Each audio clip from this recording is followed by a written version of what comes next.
नमस्कार श्रोते हो, आज आपण ऐकणार आहोत पहिल्या अध्यायातील श्लोक 32, 33, 34 आणि 35. हा पहिला अध्याय म्हणजे अर्जुन विषाद योग, जेथे अर्जुनाला प्रश्न पडला होता की आपण आपल्या स्वकीयांशी कसं युद्ध करायचं, आपण आपल्या हातून आपल्या बंधू बांधवांचा वध कसा करायचा.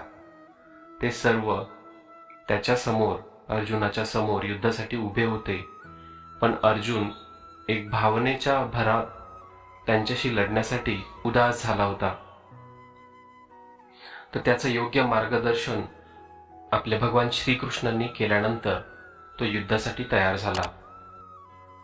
तर योग्य मार्गदर्शन करताना भगवान श्रीकृष्णांनी अर्जुनाला सांगितलं की कर्तव्य पालन हे सर्वात महत्त्वाचं कर्म आहे आणि त्यामुळेच त्याला युद्ध करावंच लागणार होतं.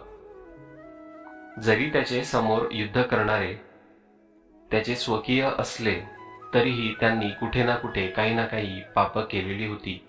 त्या पापांना शिक्षा म्हणून किंवा त्या युद्धातली योग्य कर्तव्य पार पाडण्यासाठी, धर्मासाठी युद्ध करण्यासाठी समोर असलेल्या शत्रूंसोबत जरी ते आपले असले तरी त्या शत्रूंसोबत लढणं त्याला भाग होतं. हे समजवल्यानंतर अर्जुन युद्धासाठी तयार झाला होता. हेच आपल्याला या श्लोकांमध्ये जे पहिल्या अध्यायामध्ये समजवलेले आहे. तर या गोष्टी आपल्याला आपल्या दैनंदिन जीवनात सुद्धा कामात येतात मित्रांनो. तर भगवद्गीतेचा आदर्श हा प्रत्येक व्यक्तीसाठी, समाजासाठी उपयुक्त ठरावा म्हणून श्रीकृष्णाने भगवद्गीता ही अर्जुनाला ऐकवली होती. तर या श्लोकामध्ये आपण बघणार आहोत की अर्जुनाच्या मनात हे सत्य जाणून गोंधळ निर्माण झाला की हत्या करणे स्वतःच एक पापपूर्ण कृत्य आहे आणि आपल्याच स्वजनांचा वध करणे तर पूर्णपणे आणि अधिक कुत्सित कार्य आहे. अर्जुनाला हे प्रतीत झालं की जर त्याने राज्य प्राप्त करण्यासाठी या प्रकारचे निर्दयतापूर्ण कार्य केले तर त्याला अशा विजयात अंततोगत्वा कोणताही आनंद मिळणार नाही आणि तो या कीर्तीला आपल्या त्या मित्र आणि नातेवाईकांमध्ये वाटूही शकणार नाही ज्यांना युद्धात मारून त्याला विजय मिळालेला असेल. येथे अर्जुन संवेदनशीलतेची अधोसीमा प्रदर्शित करतो आणि त्याला श्रेष्ठ मानतो. सांसारिक भोग आणि भौतिक सुख समृद्धीच्या प्रती विरक्ती प्रशंसनीय आणि सद्गुण आहे, परंतु अर्जुन आध्यात्मिक भावना भलीभाती धारण करू शकत नाही. उलट त्याचा मोह करुणेच्या रूपात त्याला फसवत आहे. शुद्ध मनोभाव, आंतरिक सामंजस्य आणि संतोष आत्म्याला आनंद प्रदान करतात. तर जर अर्जुनाची संवेदनशीलता लोकातीत स्तराची असती तर तो संवेदनांपासून वर उठला असता, परंतु त्याचे मनोभाव सर्वतः प्रतिकूल आहेत, कारण तो आपल्या मन आणि बुद्धीमध्ये असामंजस्य आणि आपल्या कर्तव्य पालनाच्या प्रती असंतोष आणि त्यावर हावी संवेदनांचा प्रभाव हे दर्शवतो की त्याची संवेदना त्याच्या मोहापासून उत्पन्न झाली आहे. तर या श्लोकात अर्जुनाची कथा आपल्याला शिकवते की संवेदनशीलता हा एक महत्त्वाचा गुण आहे, परंतु तो आपल्याला आपल्या कर्मामध्ये अडथळा आणू नये. आपण आपल्या संवेदनशीलतेवर नियंत्रण ठेवले पाहिजे आणि ती आपल्याला आध्यात्मिक विकासाच्या मार्गावर घेऊन जाऊ शकते.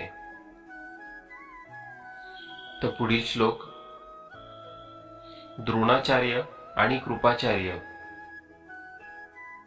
पुढील श्लोक म्हणजे श्लोक 34 आणि 35 मध्ये असं सांगितलेलं आहे. द्रोणाचार्य आणि कृपाचार्य हे अर्जुनाचे गुरु होते आणि भीष्म आणि सोमदत्त हे त्याचे पितामह होते. सोमदत्तचा मुलगा भूरिश्रवाही त्याच्यासाठी पिता समानच होता. पुरुजित, कुंतीभोज, शल्य, शकुनी मामा आणि धृतराष्ट्राचे 100 पुत्र हे त्याचे चुलत भाऊ होते. दुर्योधनाचा मुलगा लक्ष्मण त्याच्यासाठी पुत्र समान होता. अर्जुन युद्धभूमीवर उपस्थित आपल्या स्वजनांशी आपले संबंध स्पष्ट करत आहे. या श्लोकात अर्जुनाने 2दा अपि हा शब्द वापरला आहे, ज्याचा अर्थ यद्यपि असा आहे.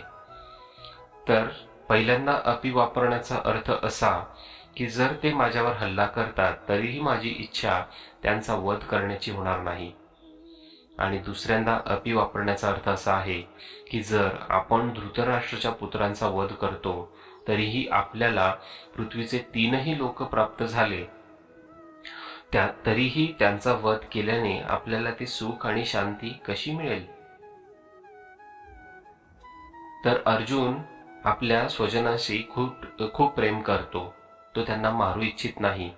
जरी ते त्याच्याशी युद्ध करतात तरीही तो समजू शकत नाही जर तो त्यांचा वध करेल तर त्याला सुख कसे मिळेल आणि शांती कशी मिळेल. अर्जुनाची ही भावना नैतिक आणि आध्यात्मिक दोन्ही दृष्टिकोनातून योग्यच आहे. हत्या करणे हे पाप आहे, विशेषतः आपल्या स्वतःच्या स्वजनांची हत्या करणे. अर्जुनाला माहित आहे की जर तो त्यांचा वध करेल तर त्याच्या हातून कोणताही आनंद मिळणार नाही.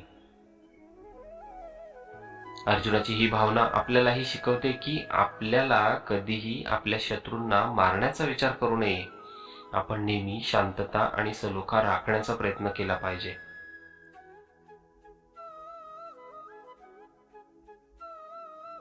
आपण त्यांच्यातलं पाप मारण्याचा प्रयत्न करावा, त्यांच्यातले वाईट विचार मारण्याचा प्रयत्न करावा, जेणेकरून ते त्या कुकर्मातून मुक्त होतील.